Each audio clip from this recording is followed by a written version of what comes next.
నమస్తే friends, welcome back to our channel. ఈ design చూసారా? నేను ఇంతకుముందు వేశాను కదా ఈ డిజైన్ 4880 నెంబర్ డిజైన్ అండి. నెట్ ప్యాటర్న్ డిజైన్ ఇది.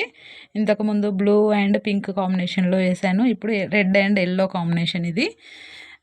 అంటే red blouse piece, yellow colour cloth అనమాట. నెట్ చూడండి, ఎల్లో శారీ అనమాట. వాళ్ళు ఎల్లో శారీకి కాంట్రాస్ట్లో బ్లౌజ్ కావాలన్నారు. ఈ రెడ్ కలర్ బ్లౌజ్ పీస్ మీద వర్క్ చేయమన్నారు. శారీ ఇవ్వలేదు మనకు, ఫోటో పెట్టారు శారీది. And yellow and gold zari వాడడం జరిగింది. ఎల్లో కలర్ నెట్ వేసాను. ఫ్రంట్ బ్యాక్ అయిపోయింది. హ్యాండ్స్ పెట్టాలి. హ్యాండ్స్ పెట్టి అలాగే నేను ఈరోజు టైలరింగ్ క్లాసెస్లో సెకండ్ పార్ట్ అంటే హ్యాండ్ కర్వ్ ఎలా చేయాలో నేర్చుకోవాలి. ఈరోజు ప్రాక్టీస్ చేయాలి. హ్యాండ్ కర్వ్ కటింగ్ అనేది ఎట్లా చేయాలనేది చూపించింది మా సిస్టరు. దాన్ని నేను వీడియో చేసి అంటే నేను ఎట్లా కట్ చేస్తున్నాను, నేను ఏమైనా మిస్టేక్స్ చేస్తున్నాను, మొత్తం నేను చేసే మిస్టేక్స్, నేను నేర్చుకునే విషయాలన్నీ మొత్తం కవర్ చేసి నేను వీడియో అయితే పెడతాను. మీకు ఎవరికైనా ఇంట్రెస్ట్ ఉంటే చూడండి. చూసి, ఎందుకంటే నేను ఇప్పుడే స్టార్టింగ్ నేర్చుకుంటున్నాను కాబట్టి నాలాగా నేర్చుకునే వాళ్ళకు ఇట్లాంటివి చూడడం వల్ల ఏంటంటే ఓకే, ఇట్లా చేస్తే ఇట్లా నేను చేసే మిస్టేక్స్ కూడా మీకు తెలుస్తాయి కాబట్టి ఓకే, ఇట్లా కట్ చేస్తే ఇట్లాంటి మిస్టేక్స్ అవుతాయా అని చెప్పేసి మీకు కూడా అర్థమవుతుంది. అంటే కొంచెం ఈజీగా అర్థమవుతుందని నా ఒపీనియన్ అండి. చూడండి. అది కూడా ఇవి చూడండి. ఇవి ఏంటంటే నేను మొన్న ప్రాక్టీస్ చేశాను కదా నిన్న, back neck and arm round curve తీయడము, ఈ దానికి సంబంధించిందనమాట. ఈ ప్రాక్టీస్ చేశాను. అయితే నేను ఇందులో ఒక మిస్టేక్ చేశానండి. ఈ మిస్టేక్ ఏంటంటే మనం ఇక్కడ టోటల్ షోల్డర్ 5 ఇంచెస్ పెట్టుకున్నాం కదా, 5 ఇంచెస్కి మార్కింగ్ చేసుకున్నాం కదా. మార్కింగ్ చేసుకున్న తర్వాత ఏంటంటే ఇక్కడ నెక్ కోసం 2 ఇంచెస్ తీసుకోవాలి, షోల్డర్ కోసం 3 ఇంచెస్ వదిలేయాలన్నమాట. తీసుకొని ఇక్కడ నుంచి నెక్ కోసం 2 ఇంచెస్ తీసుకొని ఇట్లా ఇక్కడ మళ్ళీ నెక్ రౌండ్ కోసం, ఇక్కడ కప్ దగ్గర నెక్ రౌండ్ కోసం 2.5 ఇంచెస్ ఇక్కడ తీసుకోవాలి. ఇక్కడ 2 ఇంచెస్కి మార్కింగ్ చేసుకోవాలి. ఈ 2 ఇంచెస్ నుంచి ఈ 2.5 ఇంచెస్కి లైన్ కొట్టుకోవాలి కదా. అయితే నేనేం చేశానంటే ఇక్కడ మర్చిపోయాను, 2.5 ఇంచెస్ తీసుకున్నాను. ఇక్కడ 2.5 ఇంచెస్ తీసుకున్నా, ఇక్కడ 2.5 ఇంచెస్ తీసుకున్నా. అయితే ఇక్కడ షోల్డర్కి 2.5 ఇంచెస్ పోతే ఇంకా షోల్డర్కి ఉండేది ఎంత, ఇంకా 2.5 ఉంటుంది కదా, మొత్తం 5 ఇంచులు కాబట్టి. అట్లా తీసుకోవడం వల్ల ఏంటంటే ఇది మిస్టేక్ అనమాట. అట్లయితే షోల్డర్ జారే ఛాన్సెస్ ఉంటాయన్నమాట. ఇక్కడ 2 ఇంచెస్ తీసుకోవాలి, ఇక్కడ 2.5 ఇంచెస్ తీసుకుంటే ఇక్కడ నెక్ రౌండ్ కరెక్ట్గా వస్తుందన్నమాట. అయితే నేనేంటి మర్చిపోయి ఇక్కడ 2.5 తీసుకున్నా, ఇక్కడ కూడా 2.5 తీసుకున్నా. ఇది ఒక మిస్టేక్.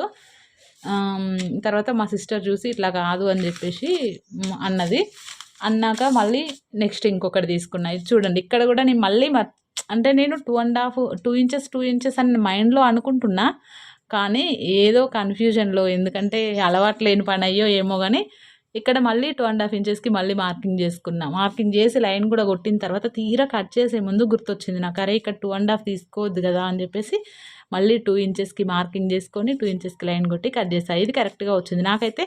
ఈ నెక్ రౌండ్ అనేది నెక్ రౌండ్ ఈ ఆర్మ్ రౌండ్ కరెక్ట్గా షేప్ వస్తుంది. ఇది ప్రాక్టీస్ అయినట్టే. అందుకోసమే నాకు హ్యాండ్ నేర్పించింది అనమాట. హ్యాండ్ కర్వ్ ఎలా తీయాలి అని చెప్పేసి చెప్పింది. నేను అది కూడా ఇప్పుడు కట్ చేస్తా. ఒకసారి చూడండి, మార్కింగ్ చేసుకొని. ఇలా నేను చేసిన మిస్టేక్ మీరు కూడా ఏమైనా ప్రాక్టీస్ చేస్తున్నారా? ప్రాక్టీస్ చేసే వాళ్ళు ఎవరైనా ఉండుంటే, పేపర్ కటింగ్ కానీ లేదంటే బ్లౌజ్ కటింగ్ కానీ చేసే వాళ్ళు ఉండుంటే, నేర్చుకునే వాళ్ళు, మీరు కూడా ఇలాంటి మిస్టేక్స్ ఏమైనా చేశారా అనేది నాకు కామెంట్ సెక్షన్లో చెప్పండి. ఎందుకంటే మీకు తెలిసిన టిప్స్ ఏమైనా ఉంటే నాకు ఉపయోగపడతాయి అని చెప్పేసి అడుగుతున్నా అండి. ఓకే, హ్యాండ్ కటింగ్ కూడా చూస్తా, ఇప్పుడు ట్రై చేస్తా నేను, వస్తుందో రాదో చూద్దాం. ఇప్పుడు మనం పేపర్ని ఇట్లా డబల్ ఫోల్డింగ్ వేసుకోవాలి, సింగిల్ హ్యాండ్ కోసం అనమాట. ఇది మనం బిగినర్స్ కదా, 2 హ్యాండ్స్ ఒకేసారి కట్ చేయాలంటే కొంచెం ప్రాక్టీస్ కావాలి కాబట్టి సింగిల్ హ్యాండ్కి చూద్దాం ఇప్పుడు.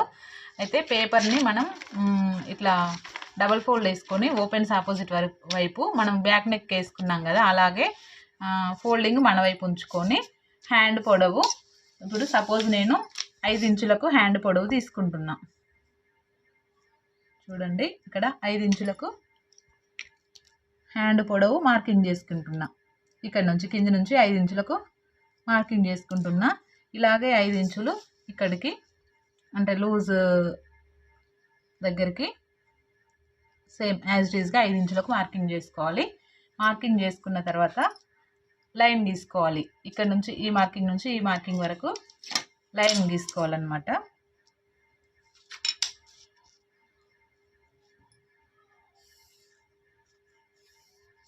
లైన్ గీసుకున్న తర్వాత ఇక్కడ 2.5 ఇంచెస్కి మార్కింగ్ చేసుకోవాలి.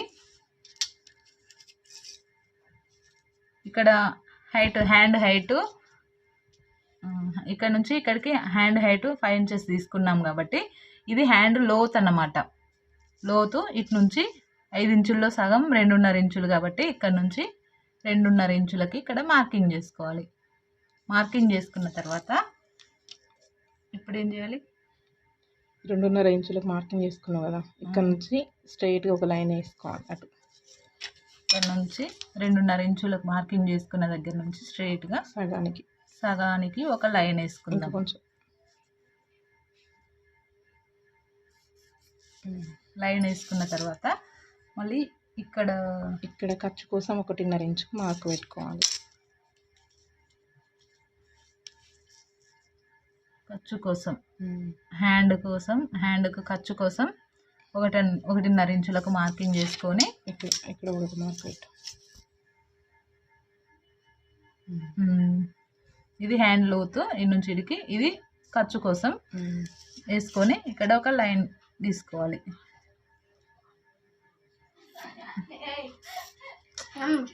ఇప్పుడు ఇక్కడ ఖర్చు కోసం మనం లైన్ గీసుకున్నాం కదా, ఆ లైన్ గీసుకున్న దగ్గర నుంచి ఖర్చు కోసం మార్కింగ్ చేసుకున్న దగ్గర నుంచి ఇక్కడ 2.5కి మార్కింగ్ చేసుకున్నాం కదా హ్యాండ్ లోతు.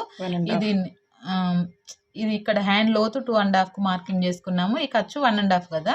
ఈ నుంచి ఈ రెండింటిని ఈ నుంచి ఇక్కడ వరకు ఈ 2 మార్కింగ్స్ని కలుపుతూ ఇట్లా ఒక లైన్ డ్రా చేసుకోవాలి ఎల్ షేప్లో. అయిన తర్వాత ఇప్పుడు ఏం చేయాలంటే ఈ ఖర్చు దగ్గర నుంచి ఇక్కడ ఈ చివరి వరకు ఎంత ఉందో చూసుకొని చూడండి. ఇక్కడ నుంచి ఇక్కడ వరకు ఎంత ఉందో చూసుకో. ఇక్కడ నుంచి ఖర్చు దగ్గర నుంచా చూడండి. నా మిస్టేక్స్ కూడా చూడండి. ఇక్కడ నుంచి ఇప్పుడు ఏంటిది హ్యాండ్ లోతుకు 2.5కి మనం ఇట్లా మార్కింగ్ చేసుకున్నాం కదా, ఈ ఖర్చు ఇటు ఉంది. ఇది ఈ పాయింట్ దగ్గర నుంచి ఇక్కడికి ఎంత ఉందో చూసుకొని దాన్ని సగానికి ఇట్లా టేప్ ఫోల్డ్ చేస్తే కరెక్ట్గా సగం వస్తుంది. అక్కడికి ఒక మార్కింగ్ చేసుకోవాలి. ఇట్లా మార్కింగ్ చేసుకున్న తర్వాత ఇక్కడ షోల్డర్ దగ్గర ఉంది కదా, ఇట్లా లైన్ గీ ఒకటి ఇక్కడ నుంచి ఇట్లా ఇక్కడ దాకా గీనా, కొంచెం కిందికి మరింత అవసరం. ఇలా లైన్ గీసుకున్న తర్వాత షోల్డర్ దగ్గర 1 ఇంచ్కి మార్కింగ్ చేసుకోవాలి పైకి. అంతేగా 1 ఇంచేగా, 1 ఇంచ్కి మార్కింగ్ చేసుకోవాలి.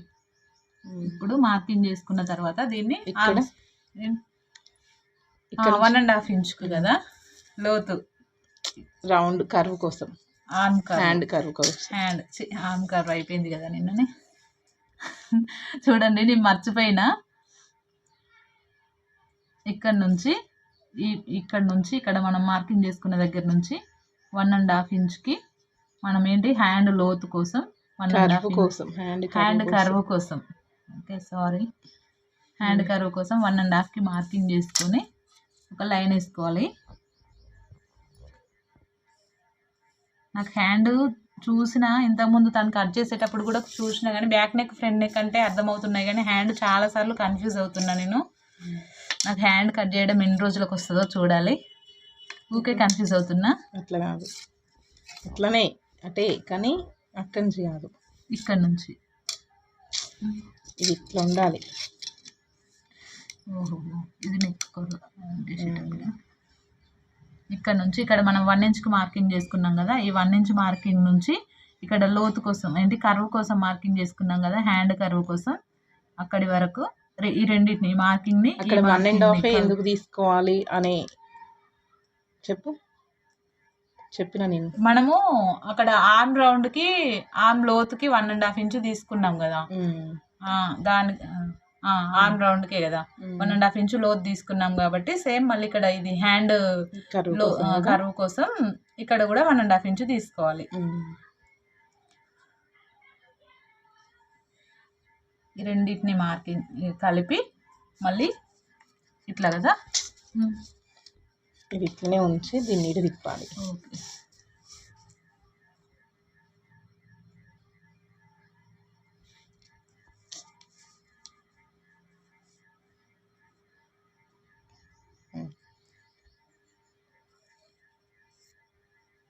కిందికి ఇప్పుడు హ్యాండ్ షేప్ అనేది కరెక్ట్గా వస్తుంది. షేప్ వచ్చింది. ఇట్లా హ్యాండ్ ఈ షోల్డర్ దగ్గర నుంచి లోతు వరకు షేప్ అనేది వచ్చింది. ఇది పర్ఫెక్ట్ హ్యాండ్ అనమాట.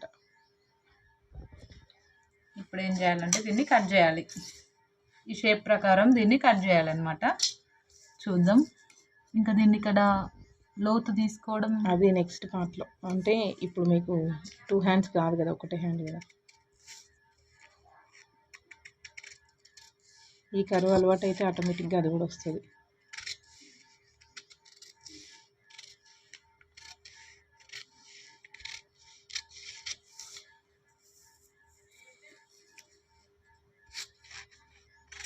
హ్యాండ్ కర్వ్ తీసుకోవడం అనేది చాలా ప్రాసెస్. ఇది చూస్తే అర్థమైనట్టు ఈజీగా ఉన్నట్టే ఉంటుంది, కానీ మళ్ళీ చేస్తే రాదు. అదే చాలాసార్లు అబ్జర్వ్ చేసిన నేను కటింగ్ చేసేటప్పుడు, బ్లౌజులు కట్ చేసేటప్పుడు, కానీ నాకు చాలా కన్ఫ్యూజన్ ఉంది ఇక్కడ. కానీ పర్ఫెక్ట్గా వచ్చింది. ఇప్పుడైతే హ్యాండ్ కర్వ్ చూడండి, పర్ఫెక్ట్గా వచ్చింది. ఇది ఎన్ని ఎక్కువ ప్రాక్టీసెస్ చేస్తే హ్యాండ్ అనేది మనకు అంత పర్ఫెక్ట్గా వస్తుంది. ఇక్కడ కొంచెం మనం లోతు ఎక్కువ తీసుకున్నా, అట్లానే లోతు పైకి జరిపినా, లోతు కిందికి జరిపినా కూడా చంకల ముడతలు వస్తాయి, లేదంటే చంకలో పట్టేస్తుంది. పైకి జరిపినాం అనుకోండి చంకల ముడత వస్తుంది, కిందికి జరిపినాం అనుకోండి పట్టేస్తుంది. కాబట్టి మనం తీసుకోవాలి, మనం ఆర్మ్ రౌండ్కి ఎంత అయితే మార్కింగ్ చేసుకుంటున్నామో దాన్ని బేస్ చేసుకొని ఇక్కడ హ్యాండ్కి కూడా మార్కింగ్ చేసుకోవాలి. దాన్ని చూసుకొని మార్కింగ్ అనేది వేసుకోవాలి. ఓకే, ఇక్కడైతే పర్ఫెక్ట్గానే కట్ చేసింది, కానీ ఇంకా ఎక్కువ ప్రాక్టీసెస్ మీద ఇంకా ఫాస్ట్గా కట్ చేయడము, కరెక్ట్గా మార్కింగ్ పెట్టుకోవడం ఉంటుందండి. ఎక్కువ ప్రాక్టీస్ చేయాలి. ఓకే అండి, ఇది చూడండి నేనైతే ఇట్లా కట్ చేశాను. కాకపోతే నాకు కొంచెం ఎక్కువ కన్ఫ్యూజన్ ఉంది, అందుకోసమనే మళ్ళీ తనని అడగాల్సి వచ్చింది. ప్రాక్టీస్ చేస్తా కంపల్సరీ. చాలా వరకు వీలు దొరికినప్పుడల్లా కంపల్సరీ ప్రాక్టీస్ చేస్తాను. ఎట్లా చేసి అయినా కానీ నేను నేర్చుకోవాలనే ఫిక్స్ అయినా. ఓకే, మీకు కూడా ఎవరికైనా నేర్చుకోవాలనే ఇంట్రెస్ట్ ఉంటే ఫాలో అవ్వండి. నాకు వచ్చిన డౌట్స్ కూడా నేను ఇందులో క్లారిఫై చేసుకుంటున్నా కాబట్టి మీకు ఈజీగా అర్థమవుతుంది అని అనుకుంటున్నా నేను.